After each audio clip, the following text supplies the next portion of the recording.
জীবাত্মা রূপে আমাদের মধ্যে আছে না, ভগবান হলো পরমাত্মা। তাহলে এই জীবাত্মাটাকে মানে আমাদের ভিতরে যে ভগবান আছেন, মন্দির কিন্তু আমাদের মধ্যে আছে।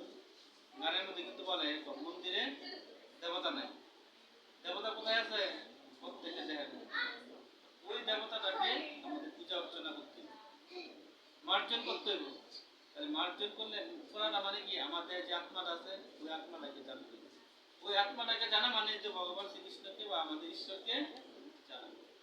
তাহলে এটা জানতে পারলে যে জানবে, ভগবান বলছেন যে আমার তত্ত্ব জানবে। ভগবানের তো জন্ম নাই, মৃত্যু নাই, একটা মানে প্রতীকী আর কি। আমরা যে শ্রীকৃষ্ণের জন্মাষ্টমী করি, শ্রীকৃষ্ণকে জন্মগ্রহণ করতে দিন অবতীর্ণ আছে কারাগারের মধ্যে, কিন্তু কারো গর্বে জন্মগ্রহণ করে। ভগবান তো মানে বহু রূপ ধারণ করতে পারে, বিভিন্ন লীলা করতে পারে না। ভগবানের লীলা কি কোনো শেষ আছে? সর্বশক্তিমান যিনি, এই তো বিভিন্ন কিছু করতে পারে।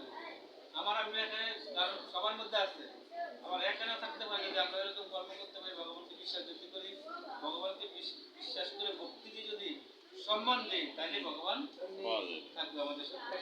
আমার বলা হয় যে ভগবান সর্বত্র জায়গায় আছে, বলা চলে এরকম। তাহলে আমরা দেখি না কেন? আমাদের যে চক্ষুটা ওই রকম ভাবে তৈরি করতে পারি না দেখে আমরা ভগবানকে দেখি না। তাহলে আমি যে কে, আমি কি জানতে হইলে আত্মাকে আমার জানতে হবে। তাহলে আত্মাকে জানতে হইলে জানি আত্মা খাদ্য কি, আমরা যে সুস্থ থাকার জন্য ভাত মাছ মাংস বিভিন্ন কিছু খাই না, ফল ফুল যা কিছু, কিন্তু এটা তো দেওয়াটাকে সঠিক রাখার জন্য খাই। আর আত্মাটাকে সঠিক রাখার জন্য কি খাবার? আত্মার খাবারটা কি? নাম সংকীর্তন। ভগবানের যে 16 নাম 32 অক্ষর, এই নামটা করলে আত্মাটার খাদ্য দেওয়া হয়, তখন আত্মা খুশি হয়। এই আত্মাকে জানা হয়, এই আত্মাকে জানা মানে হলো তখনই আমার সাথে আপনার মানে জীবাত্মার সাথে পরমাত্মার মিলন। এই নামের মাধ্যমে আমাদের এই যুগে এই নামটা নিয়ে আসছেন, কিন্তু অনুভূতি দিতে পারতো না, কেন পারে নাই? এই যুগে মানুষের আবিষ্কার কম, তারপরে ভক্তি শ্রদ্ধা কম, সম্মান নাই। এই জন্য বলছি কি, যে পূজা পার্বণ দিয়ে এদের মধ্যে সত্যি কথা থাকবে না, এরা সঠিক কথা থাকতে পারবে না। এই জন্য তো পূজা পার্বণে দেখেন না বিভিন্ন ধরনের নেশা করে, সত্যি কথা নাই। এই জন্য বলছে কি, সব কিছু বন্ধ করে দিয়ে সর্বধর্মান পরিত্যাজ্য মামেকং শরণং বলছে কি, সব কিছু ত্যাগ করো। এটা বলতে ওই বিভিন্ন ধর্মের কথা বলছে না, আমরা যে কর্মগুলি করি এগুলি বাদ দিয়ে শুধু ভগবানের এই নামটা করতে বলছে, নিষ্ঠা ভক্তি সহ। তাহলে আত্মাটাকে জানা হবে। আত্মা জানতে পারলে তখন জীবাত্মার সাথে পরমাত্মার একটা মিলন হবে, তখনই ভগবানকে পাওয়া সম্ভব। এ হলো আমাদের আত্মার সরা। তাহলে আমরা এই কর্ম না করে যদি অন্য কর্ম করি, তাহলে বলছে বন্ধ আর কথা কিছু সত্য বলছে না, এগুলি তো গীতার কথা, এগুলি তো আমি বানাই কিছু করছি না। তাহলে আমাদের জীবনটা এরকমই দুঃখ মঙ্গলে পর্যবসিত হবে। যে বলছে আমি কিতাবে জর্জরিত কেন, এই কর্মগুলি না করার কারণে আমরা কিতাবে, কিতাব মানে কি তিনটা তাপ না, তিনটা তাপের মধ্যে কি কি আছে? কি কি আছে? একটা সত্য, একটা রজ, একটা তম, ত্রিগুণ যেটাকে বলা হয়। মহাদেবের ত্রিশূলের মধ্যে দেখেন তিনটা শুল। শুল মানে কি? বেদি। আমরা যখন কর্মকাণ্ড শুরু করি না, তখন ত্রিশূল দিয়ে আমাদেরকে যন্ত্রণা দেয়, জ্বালা দেয়, জ্বালা। মহাদেবের যেমন ত্রিশূল, মায়ের রয়েছে ত্রিশূল। তাহলে আমাদের কর্মটা কি করতে হবে জানেন? এই চিন্তা জ্বালা থেকে বাঁচতে হইলে ভগবানের নাম করতে হবে। বলা হয়েছে যে দেখো তো কিছু করো, যত কিছু ধর্ম পালন করে, অনেকে অনেক মতে না আছে না, কোন মতে কাজ হইতে না যদি ভগবানের নাম কীর্তন না করা থাকো বিভিন্ন মত নিয়ে, কিন্তু ভগবানের নাম করতে হবে।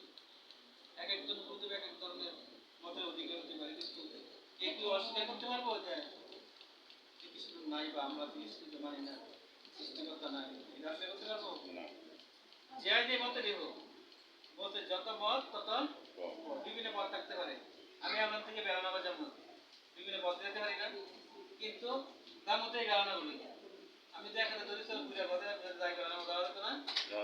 আবার এখান থেকে মদিনায় সরাসরি যাবো, আবার যদি কোনো করে এদিকটা ঘুরে আমি যাবো, এটাও যাওয়া যাবে। বড় এখান থেকে ঘুরে যাবো এদিকটা ব্রাহ্মণ দিয়ে, কিন্তু আমার টার্গেটটা মানে নিশানা থাকবো যে ভগবানকে পাওয়া অর্জন করা। এটা হলো আমাদের টার্গেট।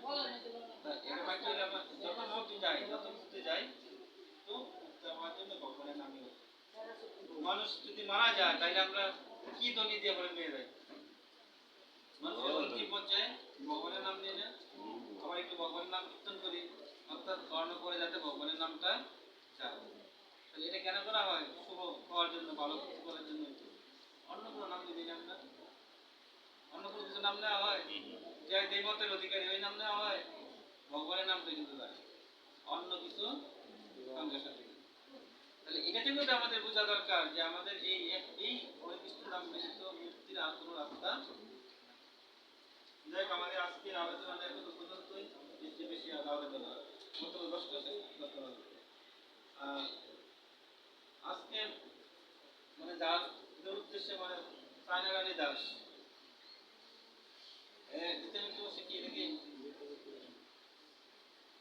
23 সালে না, 24 তাহলে মৃত্যুবার্ষিকী, দ্বিতীয় মৃত্যুবার্ষিকী উপলক্ষে আজকে আমাদের গীতা পাঠের অনুষ্ঠান এবং নাম সংকীর্তন ভগবতী কৃপায়। এবং আমরা আমাদের কাজটা কে জানি, আমাদের যে নিকট প্রতিনিধি বা আত্মীয় স্বজন, মা বাবা, ভাই বোন যাদের পৃথিবী থেকে চলে গেছে প্রয়াত হয়েছে, এরা কোন জায়গায় আছে আমরা কেউ জানি না। ভগবানের কথা বলতে বা কেউ আর কারো বলার মতো কোনো সামর্থ্য নাই, ক্ষমতা নাই। তবে এই জিনিসটা আমাদের প্রত্যেকেরই আসবে, এক সময় না এক সময় প্রত্যেকের মৃত্যুবরণ করতে হবে। এই যারা এই পর্যন্ত চলে গেছে এদের রাস্তাটা আমাদের কোন ধরতে হবে।